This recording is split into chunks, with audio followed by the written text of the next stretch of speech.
میرا ارادہ اس طرف آنے کا نہیں تھا، پر تم چاروں کی خوبصورتی سے میں اس قدر متاثر ہوا کہ آئے بنا کوئی چارہ نہ رہا۔ اگر آپ لوگ میری وجہ سے پریشان ہوئے ہیں تو میں چلا جاتا ہوں۔ ویسے لڑکا اچھا ہے، اگر ہمارا دوست، لڑکی نے سرگوشی میں ان سے کہا۔ میں پلٹنے کا ارادہ کر ہی رہا تھا کہ ان کی آواز میری سماعت سے ٹکرائی۔ سنو۔ جی؟ میں پلٹا۔ اگر تم ہمارے دوست بن جاؤ تو؟ دوست؟ ہاں دوست، مجھے آپ کی دوستی منظور ہے، میں نے کپکپاتی آواز میں کہا، حالانکہ میں کیسے ان خوبصورت لوگوں کی دوستی کے قابل تھا جنہیں ہاتھ لگنے سے میلا ہونے کا ڈر تھا، اور یوں چند وعدوں کے بعد ہماری دوستی پکی ہو گئی تو خوشی میں وہ چاروں ناچنے لگے۔ میں بھی ہاتھ اٹھا کر ان کے ساتھ ناچ میں شریک ہو گیا۔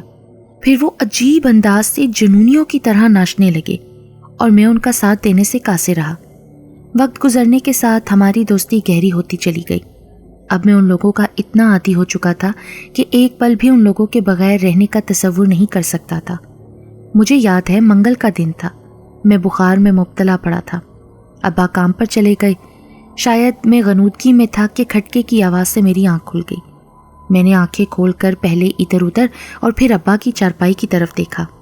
چارپائی خالی پڑی تھی۔ رات کا وقت تھا، چاروں طرف سناٹا تھا۔ کھڑکی سے اندر آتی چاند کی پرکشش روشنی براہ راست میری چارپائی پر پڑ رہی تھی۔ میں سحر زدہ سا چاند کو دیکھتا چلا گیا۔ کھٹکے کی آواز ایک بار پھر آئی۔ میں نے مڑ کر پیچھے کی طرف دیکھا تو حیران رہ گیا۔ دروازے پر شامتا کھڑی تھی۔ تم؟ کیا میں نہیں آ سکتی یہاں؟ کیوں نہیں، لیکن اس وقت؟ احمد، اتنے حیران کیوں ہو رہے ہو؟ آج تم کھیلنے نہیں آئے نا، اس لیے میں تمہاری خیریت دریافت کرنے آئی ہوں۔ مجھے بخار تھا اس لیے میں نہیں آ سکا۔ اب کیسے ہو؟ اب بخار تو تھوڑا اتر گیا ہے، لیکن کمزوری کافی ہے۔ کیا باہر چل سکو گے میرے ساتھ؟ کیوں نہیں، چلو چلتے ہیں۔ میں چارپائی سے نیچے اترا اور ہم دونوں نے باہر کی جانب قدم بڑھا دیے۔ ہر طرف خاموشی تھی۔ اس سحر زدہ ماحول کا اثر تھا یا شامتا کے چہرے پر پھیلی چمک تھی جس سے مجھ پر خوابیدہ کیفیت طاری ہو رہی تھی۔ وہ اوائل جوانی کے دن تھے۔ ویسے بھی جوانی کی دہلیز پر قدم رکھتے ہی ہر چیز خوبصورت لگنے لگتی ہے۔ مجھے یہ کہنے میں کوئی عار نہیں کہ اس وقت شامتا مجھے بہت اچھی لگ رہی تھی۔ وہ اس کی خوبصورتی نہیں بلکہ کوئی اور بات تھی جو دھیمے دھیمے سروں سے میرے دلوں کے تاروں کو چھیڑ رہی تھی۔ ایک عجیب سا خمار میرے دل و دماغ پر طاری ہو رہا تھا۔ تم اتنی دیر سے خاموش کیوں ہو؟ میں ایک بات پوچھنا چاہتا ہوں شامتا تم سے۔ تمہیں میری دوستی کی قسم سچ سچ بتاؤ گی؟ ٹھیک ہے، پوچھو۔ پہلے یہ بتاؤ کہ تم یہاں اکیلی اس وقت کیسے آ گئی؟ اور دوسری بات یہ کہ میں اب تک سمجھ نہیں سکا آخر تم لوگ کہاں سے آتے ہو، کہاں رہتے ہو؟ میرے پوچھنے پر اس نے میری طرف غور سے دیکھا، پھر ایک درخت سے ٹیک لگا کر کھڑی ہو گئی۔ ٹھیک ہے احمد، تم نے اتنی بڑی قسم دی ہے تو پھر مجھے سچائی بتانی پڑے گی، اور سچائی یہ ہے کہ ہمارا تعلق جنات کی قوم سے ہے۔ جنات؟ ہاں، ہم جنات قوم سے تعلق رکھتے ہیں۔ ایک دن ہم اس علاقے سے گزر رہے تھے۔ اس دن ہماری برادری میں ایک شخص کی شادی تھی، تو ہمیں یہ علاقہ بہت پسند آیا اور ہم نے یہاں آنے کا فیصلہ کیا۔ تو وہ لڑکے مشنان، اشنان اور ہمران، ہاں وہ بھی میرے دوست ہیں۔ چونکہ اس دن ہم تمہاری نظروں میں آ گئے اس لیے ہم نے سوچا کہ چلو ایک آدم ذات سے دوستی کرنے میں کوئی حرج نہیں۔ پھر تم سے دوستی ہونے کے بعد میں سبک رفتاری سے تمہاری طرف کھنچتی چلی گئی۔ مجھے ایسا لگنے لگا کہ جیسے مجھے تم سے محبت ہو گئی ہو۔ اس خوابناک ماحول میں اس کا اقرار میرے دل پر پھوار کی طرح گرتا چلا گیا۔ میرے دل سے یہ بھی ڈر نکل گیا کہ وہ قوم جنات سے تعلق رکھتی ہے۔ یوں ہماری محبت پروان چڑھتی چلی گئی۔ شامتا نے اسی خوشی میں مجھے خوبصورت سونے کا لاکٹ بھی پہنا دیا، اور پھر وہ دور آ گیا جسے میں اپنی زندگی کا بدترین دور سمجھتا ہوں۔ ہوا کچھ یوں کہ ایک دن ہمارے باغ میں ایک عجیب سا شخص آیا جو شکل الحلیے سے کوئی پجاری لگ رہا تھا۔ اس وقت میں مالٹوں کے درخت سے مالٹے توڑ رہا تھا۔ اس شخص کی چال ڈھال سے لگ رہا تھا جیسے اسے کسی کی تلاش ہو۔ دفتن اس کی نظر مجھ پر پڑی۔ میں نے اس کی طرف دیکھا تو وہ بھی میری طرف ہی دیکھ رہا تھا۔ اس سے نگاہوں کا تصادم ہوتے ہی میرے ذہن کو ایک جھٹکا سا لگا اور میرا پورا جسم جھنجھنا اٹھا۔ اس کی آنکھوں میں عجیب سی چمک آئی۔ نیچے اترو، اس نے مجھے حکم دیا۔ میں کسی زر خرید مجبور اور بے کس سحر زدہ سا نیچے اترا۔ پھر اس کی آواز ایک بار پھر میرے کانوں سے ٹکرائی، تم تھکے ہوئے ہو، آؤ کہیں چل کر بات کرتے ہیں۔ میں بے اختیار اس کے پیچھے روانہ ہوا۔ اس نے میرا ہاتھ اس طرح پکڑ لیا جیسے میرے بھاگ جانے کا اسے ڈر ہو۔ اس کے استخوانی ہاتھ کی گرفت بہت مضبوط تھی۔ مجھے سمجھ نہیں آ رہا تھا کہ یہ پجاری مجھے کہاں لے جا رہا ہے۔ چونکا تو میں اس وقت جب میرے دماغ میں سنسناہٹ سی ہوئی۔ یہ سنسناہٹ بڑھتی جا رہی تھی۔ پھر ایک سرگوشی ہوئی، اس لاکٹ کی حفاظت کرنا، اس کو اپنے ہاتھ سے مسلنا شروع کر دو۔ میں نے بے اختیار اپنے آزاد ہاتھ سے شامتا کا دیا ہوا لاکٹ پکڑ لیا تو میرے ہاتھ کو ایک جھٹکا سا لگا، جیسے میں نے بجلی کی ننگی تاروں کو چھو لیا ہو۔ اس کے ساتھ ہی میرا دماغ جھنجھنا اٹھا۔ وہ پجاری بھی اچھل پڑا۔ اس کے چہرے کے تاثرات یکدم بدل گئے، آنکھوں میں وحشت سی اتر آئی۔ نہ جانے کہاں سے مجھ میں اتنی طاقت آ گئی کہ میں اس کی آنکھوں میں جھانکنے لگا۔ میں اندرونی طور پر محسوس کر رہا تھا کہ میری آنکھوں سے چنگاریاں نکل رہی تھیں۔ ہم دونوں کی نگاہوں کا تصادم کئی لمحوں تک رہا۔ وہ ایک لمحے کو اس طرح جھرجھری لے کر رہ گیا جیسے شدید سردی کی لہر نے اسے اپنی لپیٹ میں لے لیا ہو۔ پھر اس نے میرا ہاتھ چھوڑ دیا اور مجھے قہر آلود نظروں سے دیکھتا ہوا وہاں سے کھسک گیا۔ میری آنکھوں کے سامنے اندھیرا چھانے لگا۔ میں ہوش و حواس سے بیگانہ ہوا اور تیورا کر گر پڑا۔ نہ جانے کتنی دیر بعد مجھے ہوش آیا۔ میرا سر شامتا کی گود میں تھا۔ میں نے آنکھیں کھول کر اس کی جانب دیکھا تو اس کے چہرے پر ایک خوبصورت مسکراہٹ تھی۔ یہ سب کیا تھا شامتا؟ یہ اصرار تمہاری سمجھ میں نہیں آئے گا احمد۔ شاید میں ابھی بھی تمہارے بارے میں تمہاری اصلیت کے علاوہ اور کچھ نہیں جانتا۔ کیا ٹھیک کہہ رہا ہوں نا؟ اور اب وقت آ گیا ہے کہ میں تمہیں اپنے بارے میں سب کچھ بتا دوں۔ میرا تعلق جنات کی اس گروہ سے ہے جس کی میں سردار ہوں۔ تبت کی شمال کی جانب جو 3 پہاڑیاں ہیں جس پر سارا سال برف جمی رہتی ہے، اور ان پہاڑوں کے درمیان ایک سرسبز وادی بھی ہے جسے تکونی وادی کہتے ہیں۔ اس وادی کے ارد گرد ان 3 پہاڑیوں کی گھپاؤں میں ہمارے گروہ کا بسیرا ہے۔ وہ برف پوش پہاڑیاں جہاں ہم ہزاروں سالوں سے رہتے آ رہے ہیں۔ ہمارا تعلق مسلم جنات سے ہے۔ ہمارا گروہ شکتی مان گروہ ہے جسے ہر کوئی حاصل کرنا چاہتا ہے۔ اس کے لیے ضروری ہے کہ پہلے اس قبیلے کے سردار کو تابع کیا جائے، تو پھر تمام قبیلہ خود بخود اس کے تابع ہو جاتا ہے۔ چونکہ اس قبیلے کی سردار میں ہوں، اس لیے میں بے انتہا شکتیوں کی مالک بھی ہوں۔ اب میں اس تکونی جزیرے کی وہ شکتی ہوں جسے ہر کوئی حاصل کرنا چاہتا ہے۔ یہ کوششیں بہت سالوں سے ہو رہی ہیں۔ بڑے بڑے عامل، یوگی، پجاری مجھے حاصل کرنے کے لیے زندگی بھر عمل یا جاپ کرتے ہیں۔ زندگی کا ایک ایک لمحہ بڑی دشواریوں میں گزارتے ہیں، مگر مجھے پانے کی حسرت دل میں لیے اس سنسار سے سدھار جاتے ہیں۔ وہ آدھا راستہ بھی نہیں طے کر پاتے کہ کوئی جل کر بھسم ہو جاتا ہے یا کوئی خوف سے مر جاتا ہے۔ یہ کہہ کر وہ خاموش ہو گئی۔ ان لوگوں کی نیتوں میں کھوٹ تھا۔ بہت سالوں میں ایک بھی عمل کرنے والا ایسا نہیں تھا جو کسی نیک مقصد کے لیے مجھے حاصل کرنا چاہتا ہو۔ ان سب کی نیتوں میں فطور تھا یا ہر کوئی دنیا پر حکمرانی کے خواب دیکھتا رہا، مگر ان کے خواب چکناچور ہوئے اور وہ خود تباہ ہو گئے۔ لیکن صرف ایک شخص ایسا تھا جس نے اپنے لیے نہیں بلکہ دوسروں کی مدد کے لیے مجھے حاصل کرنا چاہا۔ جب وہ راستوں کے مصائب جھیلتا ہوا تبت چلا آیا، میں اس وقت اپنے ایک سچے قدردان اور چاہنے والے کے لیے اپنی گھپا سے اتری۔ جب میں نے اسے دیکھا تو دھک سے رہ گئی۔ اتنا نورانی چہرہ، مجھے ایسا لگا جیسے اس کا چہرہ صرف نور سے بنا ہوا ہو۔ چہرے پر موجود خوبصورت سفید داڑھی اس کے روب داب میں اضافہ کر رہی تھی۔ اس کے ایک ہاتھ میں تسبیح، دوسرے میں جائے نماز تھی۔ اس کے روب داب کا اندازہ اس بات سے ہو رہا تھا کہ بے انتہا شکتیوں کی مالک، جنات کی ملکہ شامتا، جس کے پیچھے ایک دنیا پاگل تھی، وہ اپنے آپ کو، اپنی طاقتوں اور شکتیوں کو بھول کر اس کے قدموں میں جا بیٹھی تھی۔ بے اختیار مجھے رونا آ رہا تھا اور میں رو رہی تھی۔ میرے قبیلے والے اپنے سب کام کاج بھول کر حیرانی سے مجھے دیکھ رہے تھے۔ اس بوڑھے نے خاموشی سے میرے سر پر ہاتھ رکھا۔ مت رو شامتا، مجھے تکلیف ہوتی ہے۔ اگر تو نہیں چاہتی تو میں تجھے حاصل کرنے کے لیے عمل نہیں کروں گا۔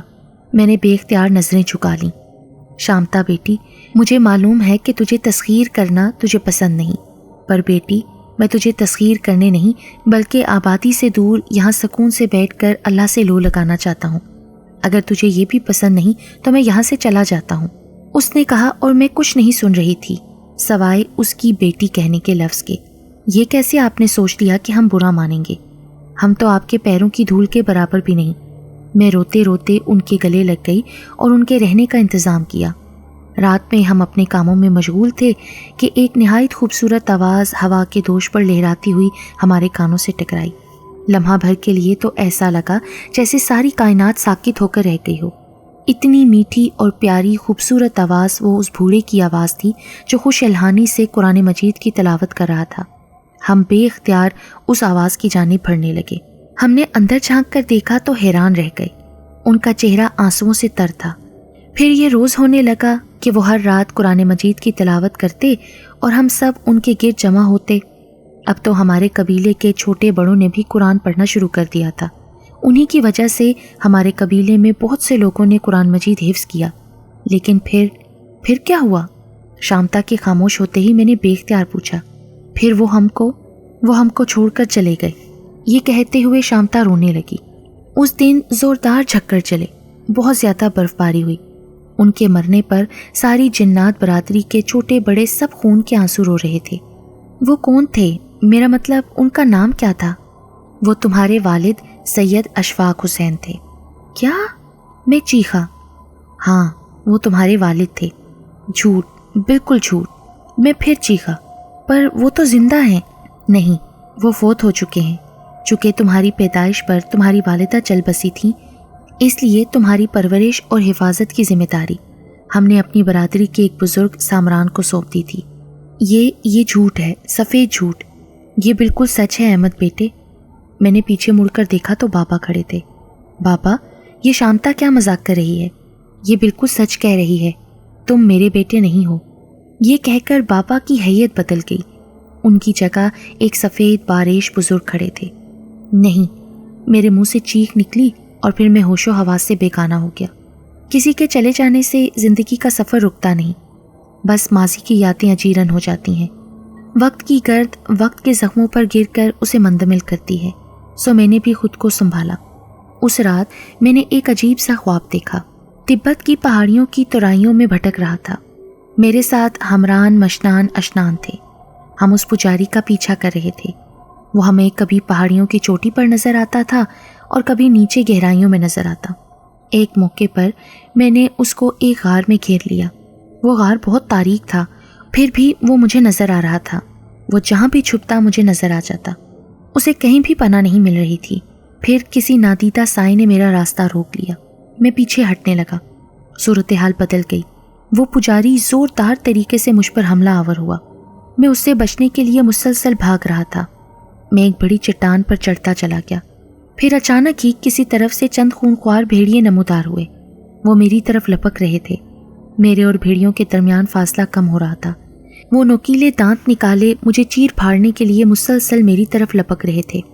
میں الٹے قدموں وہاں سے واپس لوٹ رہا تھا اور پھر میرے پیروں تلوں سے زمین نکل گئی۔ میں تاریک خلا میں کلابازیاں کھاتا ہوا نیچے کی جانب جا رہا تھا۔ اپنی چیخوں کی آواز مجھے چاروں طرف سے آتی محسوس ہو رہی تھی۔ میری چیخوں میں شیطانی کہکہوں کی بازکش بھی شامل تھی۔ میں اس پجاری کو پہاڑ کی چوٹی پر دیکھ رہا تھا اور وہ میری بے بسی پر کہکے لگا رہا تھا۔ اچانک مجھے جھٹکا سا لگا۔ کسی نادیدہ قوت نے مجھے گرنے سے بچا لیا اور میں اپنے پیروں پر کھڑا ہو گیا۔ میرے چاروں طرف تاریک خلا تھا، اوپر بھی نیچے بھی۔ مجھے ایسا لگ رہا تھا جیسے میں پختہ فرش پر کھڑا ہوں۔ میں نے گردن اٹھا کر اوپر دیکھا، وہ اب بھی پہاڑ کی چوٹی پر کھڑا تھا۔ اس کے چہرے پر تشویش کے آثار تھے۔ وہ چند لمحے میری جانب دیکھتا رہا اور پھر بڑے چٹان کو دھکیل کر وہ غائب ہو گیا۔ چٹان نما وہ پتھر بڑی تیزی سے میری جانب آ رہا تھا۔ فاصلہ بہت کم رہ گیا تھا۔ پتھر کی زد میں آنے سے بچنے کے لیے میں نے ایک جانب چھلانگ لگائی۔ میں لڑکھڑا گیا۔ اپنی کراہوں کی آواز سن کر میری آنکھ کھل گئی۔ پہلے تو چند لمحوں تک میں سمجھ ہی نہ سکا کہ میں کہاں ہوں۔ پھر رفتہ رفتہ میرے حواس بحال ہوئے۔ میں اپنے کمرے میں تھا اور تخت سے گر کر فرش پر پڑا تھا۔ جسم پسینے سے تر ہو رہا تھا۔ میں فرش سے اٹھ کر بیٹھ گیا۔ کمرے میں میرے علاوہ صرف مشنان، ہمران، شامتا اور اشنان تھے۔ اس خواب کو دیکھنے سے مجھ پر عجیب سا خوف سوار ہوا۔ ایسا لگ رہا تھا جیسے کوئی خوفناک معرکہ شروع ہونے والا ہو اور پھر ساری رات میں سو نہیں سکا۔ پتہ نہیں اس باریش بزرگ نے مشنان کو میرے بارے میں کیا ہدایت کی تھی کہ وہ روزانہ مجھے مختلف مشقوں سے گزارتا۔ جس کے نتیجے میں مجھے عجیب سی روحانی قوتیں حاصل ہو گئیں۔ میں مکمل طور پر بدل چکا تھا۔ اب میں وہ معمولی سا احمد نہیں تھا، بلکہ روحانی قوتوں سے مالا مال اور تجربات کی بھٹی سے گزرا ہوا ایک فولادی انسانی سانچے میں ڈھل گیا تھا۔ تاہم اس عرصے میں میں نے نہ تو دوبارہ اس پجاری کو دیکھا اور نہ شامتا کو، اور نہ ہی اس سے کسی قسم کا میرا رابطہ ہوا۔ چند لمحے پہلے مشنان نے مجھ سے ایسی بات کی جسے سن کر میرے رونگٹے کھڑے ہو گئے۔ احمد بھائی، تمہاری اطلاع کے لیے عرض ہے کہ وہ پجاری جس سے تم ملے تھے وہ آج کل بڑا سرگرم عمل ہو رہا ہے شامتا کو تابع کرنے کے لیے، اور شامتا بہت پریشان ہے کیونکہ وہ پنڈت نہایت ہی پراسرار طاقتوں کا مالک ہے۔ اگر شامتا اس پنڈت کے قبضے میں چلی گئی تو ایک طرف وہ ہمیں انتقام کا نشانہ بنائے گا، تو دوسری طرف وہ لوگوں کو تباہی کی طرف دھکیل دے گا اور تم سے تو خاص انتقام لے گا۔ وہ کیوں؟ کیونکہ تمہارے والد کی وجہ سے وہ آج تک شامتا کو قابو نہیں کر پایا ہے، لیکن ابھی اسے کوئی خطرہ نہیں۔ وہ جلدی سے اپنا جاپ مکمل کرنا چاہتا ہے، پھر وہ تمہاری طرف سے بھی کھٹک گیا ہے۔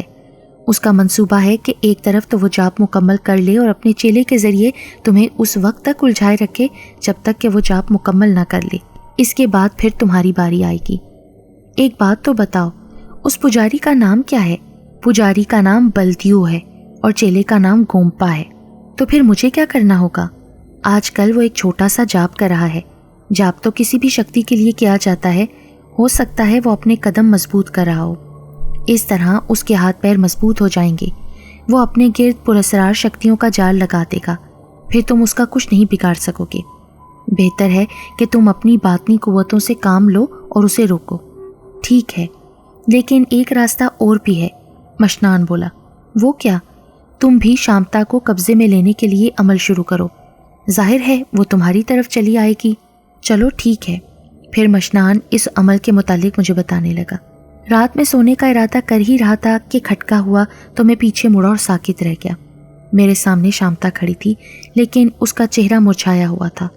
اسے دیکھ کر لگتا تھا جیسے وہ برسوں کی بیمار ہو۔ تمہیں کیا ہوا شامتا؟ تمہارا چہرہ کیوں مرجھایا ہوا ہے؟ تم کچھ بیمار سی لگ رہی ہو۔ ہاں، بلدیوں نے جاب شروع کر رکھا ہے۔ اس نے میرے گرد حصار قائم کر دیا ہے تاکہ میں تم سے رابطہ نہ کر سکوں۔ اس کی توجہ ہٹتے ہی میں حصار توڑ کر نکل آئی ہوں، پر میرے پاس زیادہ ٹائم نہیں ہے۔ تمہیں اس کا جاپ توڑنا ہوگا۔ کیا وہ تمہیں حصار میں پابند کر سکتا ہے؟ اس کے پاس پراسرار قوتوں کا ذخیرہ ہے جس سے وہ مجھے الجھا کر جاپ مکمل کرنا چاہتا ہے، جس سے وہ مجھے قبضے میں کرے گا۔ تمہیں اسے جاپ سے روکنا ہوگا۔ پر وہ کہاں ہے؟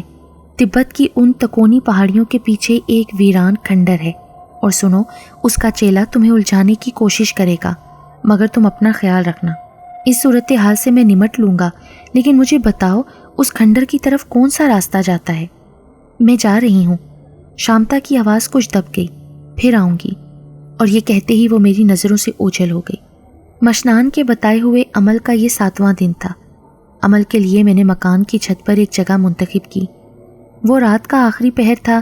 میں عمل میں مشغول تھا کہ اچانک یوں لگا جیسے میری آنکھوں کے سامنے روشنی کا کوندا لپک گیا ہو۔ میں نے آنکھیں کھول دیں۔ رات بے حد تاریک تھی، تاہم آسمان پر چمکتے ہوئے ستارے صاف نظر آ رہے تھے۔ اچانک سیاہ بادل کا ٹکڑا پہاڑ کے پیچھے سے نکلا جو پھیلتا چلا گیا۔ اس بادل کے اندر بجلی کے کوندے لپک رہے تھے۔ طوفان کے آثار نمایاں تھے، مگر میرے دل میں ایک لمحے کو بھی یہ خیال نہیں آیا کہ مجھے اندر جانا چاہیے۔ میں نے اپنی آنکھیں بند کر لیں، اور جیسے ہی آنکھیں کھولی تو میں کانپ اٹھا، کیونکہ اب میں آگ کے سمندر میں ایک چھوٹے سے ٹاپو پر آلتی پالتی مارے بیٹھا تھا۔ آگ کا لاوا میرے ارد گرد بہہ رہا تھا، پر میں صرف اپنے گرد کھینچے حصار کی وجہ سے محفوظ تھا۔ اچانک موسلادھار بارش شروع ہو گئی۔ ہوا کے طوفانی جھکڑ چلنے لگے جو مجھے اس آگ میں دھکیلنا چاہتے تھے، لیکن میں اپنی جگہ سے 1 انچ بھی نہیں ہلا۔ لگتا تھا مجھے اس ٹاپو سے جوڑ دیا گیا ہو۔ یکا یک ایک منظر دیکھ کر میں کانپ اٹھا۔ وہ آسمان سے برسنے والی بوندیں تھیں جو اس آگ کے دریا میں گر کر پیٹرول کا کام کر رہی تھیں، اور ہر بوند کے ساتھ ایک بڑا سا شعلہ بلند ہوتا تھا۔ یکا یک میرے منہ سے اللہ اکبر کی آواز نکلی۔ یہ آواز بجلی کے کڑاکے کے ساتھ آسمان کی وسعتوں میں چاروں طرف پھیل گئی۔ اچانک ہی طوفان کا زور ٹوٹ گیا اور بارش بھی تھم گئی۔ میں نے نظر اٹھا کر آسمان کو دیکھا تو شامتا کھڑی تھی۔ وہ تمہیں روکنا چاہتا ہے۔ اس سے پہلے کہ وہ تمہیں اپنی قوتوں سے مفلوج کر دے تم اسے روک دو۔ وہ کہاں ہے؟ تبت کی اس تکونی وادی کے پہاڑوں کے پیچھے ایک پرانا کھنڈر ہے، وہاں پر وہ بیٹھا ہے، پر اس تک پہنچنے کا راستہ نہایت کٹھن اور خطرناک ہے۔ اس نے اس جگہ کا انتخاب اس لیے کیا ہے کہ کوئی دوسرا وہاں نہ پہنچ سکے، لیکن تمہاری باطنی قوتوں کے علاوہ تمہارے محترم والد کی روحانی قوتیں بھی تمہارے جسم میں مخفی ہیں، تم وہاں پہنچ سکتے ہو۔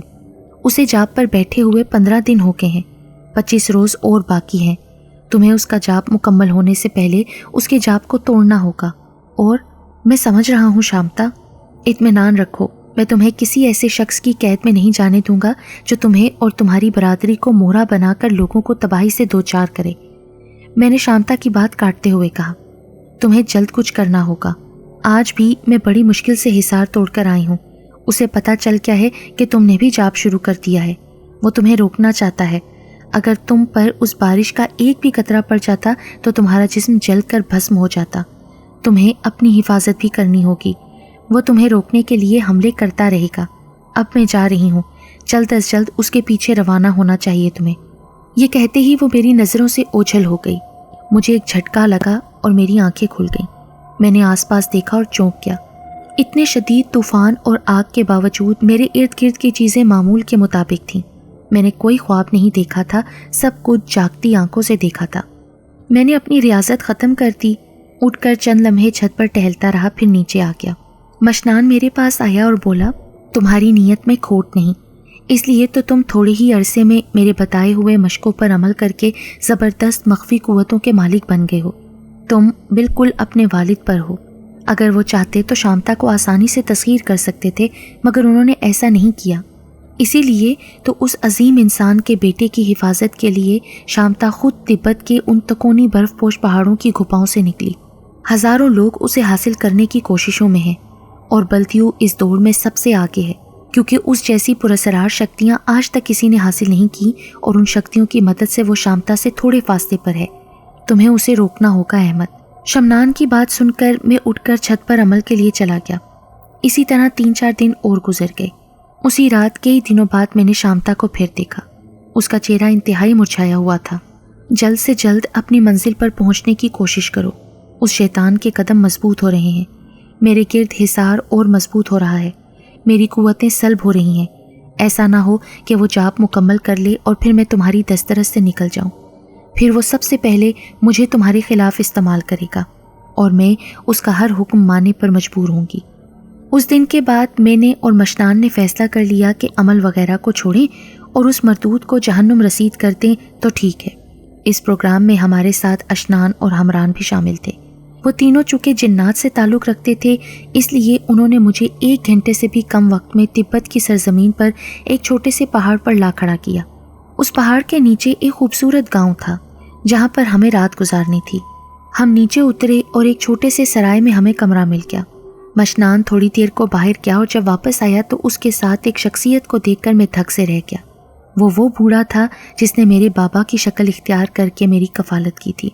انہوں نے مجھے سینے سے لگایا، میرے تو آنسو نکل گئے۔ مت رو احمد بیٹے، تقدیر میں جو لکھا ہوتا ہے وہ ہم نہیں بدل سکتے۔ تم 1-2 دن آرام کر لو، آگے تمہیں مشکل ترین سفر کرنا ہے۔ ٹھیک ہے، میں نے کہا۔ 2 دن گزر گئے۔ وہ چاند کی پہلی تاریخ تھی۔ مشنان، ہمران وغیرہ نہ جانے کہاں چلے گئے تھے۔ چاند کی 1 اور 14 کو پجاری لوگ جشن مناتے ہیں۔ اس رات بھی جشن تھا۔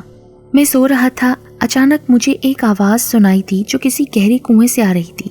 جھٹ سے میری آنکھ کھلی، دیکھا تو سامنے شامتا تھی۔ وہ برسوں کی بیمار لگ رہی تھی۔ کیا ہوا شامتا، تمہاری یہ حالت؟ میری قوتیں سلب ہو رہی ہیں احمد، وہ شیطان میرے قریب آتا جا رہا ہے، میرے گرد حصار تنگ ہو رہا ہے، میں اس کا مقابلہ نہیں کر سکتی۔ میرے اور اس کے درمیان صرف 7 دن کا فاصلہ ہے، اور یہ فاصلہ بھی سمٹ گیا تو میں اس کے قبضے میں چلی جاؤں گی، اور سب سے پہلے وہ مجھے تمہارے خلاف استعمال کرے گا۔ نہیں، میں ایسا نہیں ہونے دوں گا شامتا، میں اس شیطان کو مزید آگے نہیں بڑھنے دوں گا۔ جلدی کرو احمد، وقت نکلا جا رہا ہے۔ شامتا میری نظروں سے اوجھل ہو گئی۔ دروازہ چرچرانے کی آواز سے میں نے اس سمت دیکھا تو مشنان تھا۔ تمہیں اب یہاں سے روانہ ہونا چاہیے، وقت بہت کم ہے اور راستہ بہت کٹھن ہوگا۔ لیکن میں اکیلا جاؤں گا؟ نہیں،